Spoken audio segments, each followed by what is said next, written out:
The United States Custom and Border Protection harmonized tariff schedule of the United States. Mr. Speaker, limestone is duty-free. Limestone exported from the Bahamas. Mr. Speaker, from February 2019, February of last year, to June 2020, for the past 16 months, 119 individual shipments of limestone, including limestone sand, was identified. 10 vessels transported the limestones, which are owned by 2 shipping companies. The shipments went to 11 seaports. Collectively, 4 companies were the recipient of the limestone shipments. DP Aggregates Terminal, some 40,400,000 kilograms of limestone. DuPont, some 89,514,340 kilograms of limestone. Kinder Morgan Terminals, some 313,480,000 kilograms of limestone. Martin Marietta Aggregates Incorporated, some 3,735,809,900 kilograms of limestone shipped from the Bahamas, from Freeport, Grand Bahama, to ports in the United States. Lake Charles, Louisiana, Mobile, Alabama, Pensacola, Florida, Panama City, Florida, Tampa, Florida, Port Manatee, Florida, Port Canaveral, Florida, Jacksonville, Florida, Savannah, Georgia, Charleston, South Carolina, Richmond, Petersburg, Virginia.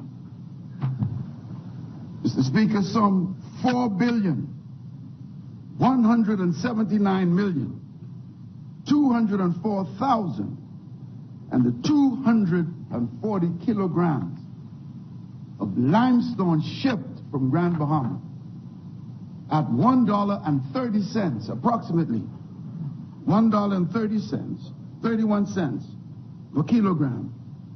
Mr. Speaker, placing the value at approximately $5.5 billion, billion with a B, 5,477,554 billion with a B dollars shipped out of the Bahamas to the United States of America. And they've been telling us, Mr. Speaker, that our natural resources have no value. Mr. Speaker, that's just the last 16 months, from February of 2019 to June of 2020, almost $5.5 billion in limestone shipped out of our country. Mr. Speaker, how long has this been occurring in our country? Aragonite from Ocean Key, salt from Inagua, limestone from Grand Bahama, sand, but yet, Mr. Speaker, no sovereign wealth fund. In Grand Bahama, people are living in their vehicles, living on beaches, living with family members, living with friends. Many had to relocate. Partially, Mr. Speaker, because successive administrations have not seen the value and importance of a sovereign wealth fund.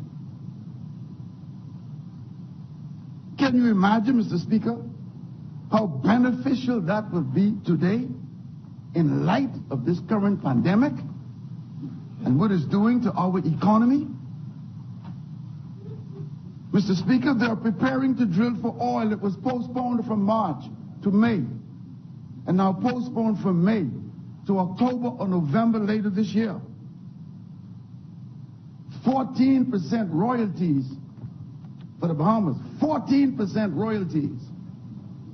Mr. Speaker, still no sovereign wealth fund.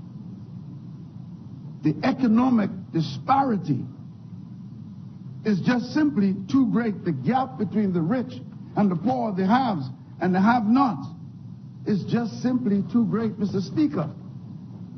One of the results of this pandemic is the new norm is forecasted to include joblessness or unemployment and poverty to another level.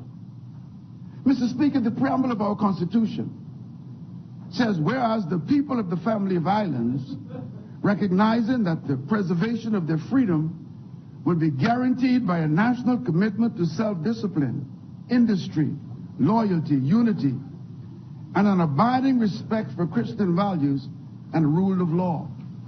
Mr. Speaker, industry refers to hard work, also to economic activity concerned with the processing of raw materials and manufacture of goods in factories.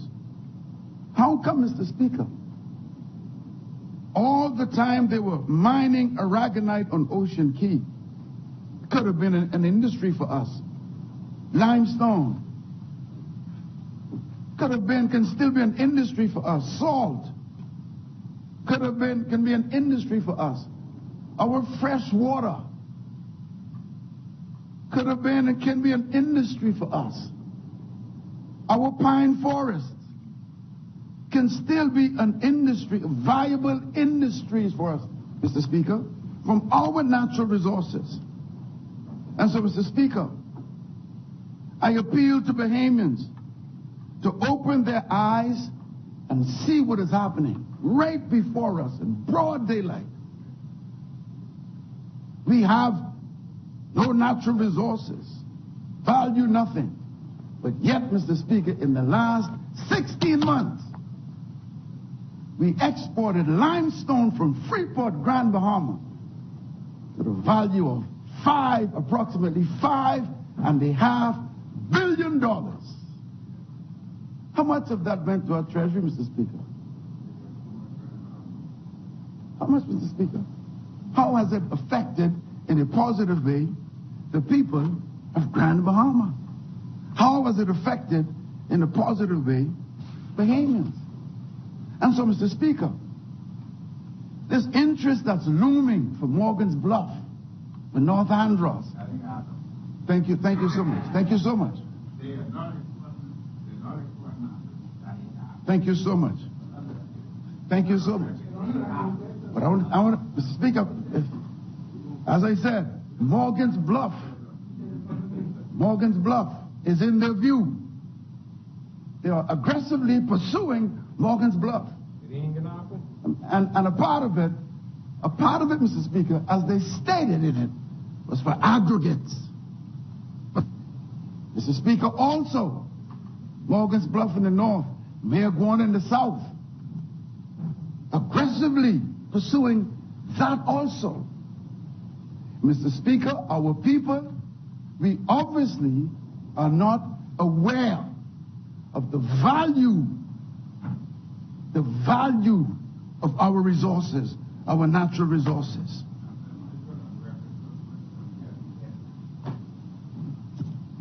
Chair recognizes Honorable Member for Kalani. Thank you very much, Speaker. I only want to put it on the record so it's not in the headline tomorrow, but Andres being sold and whatever. I can put it in Bahamian terms. It ain't gonna happen. All right? No aggregate there. It's not gonna happen. Thank you, Honorable Member. Thank you very much. Mr. Speaker, what will be left for the average Bahamian, Mr. Speaker? And I'm happy, I'm thankful for the member for Kalani and his statement.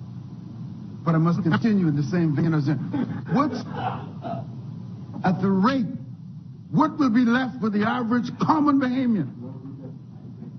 Mr. Speaker, Proverbs 13 and 22 states, a good man leaves an inheritance, leaves equity for his children. Mr. Speaker, what will I have to leave behind? Mr. Speaker, what for the residents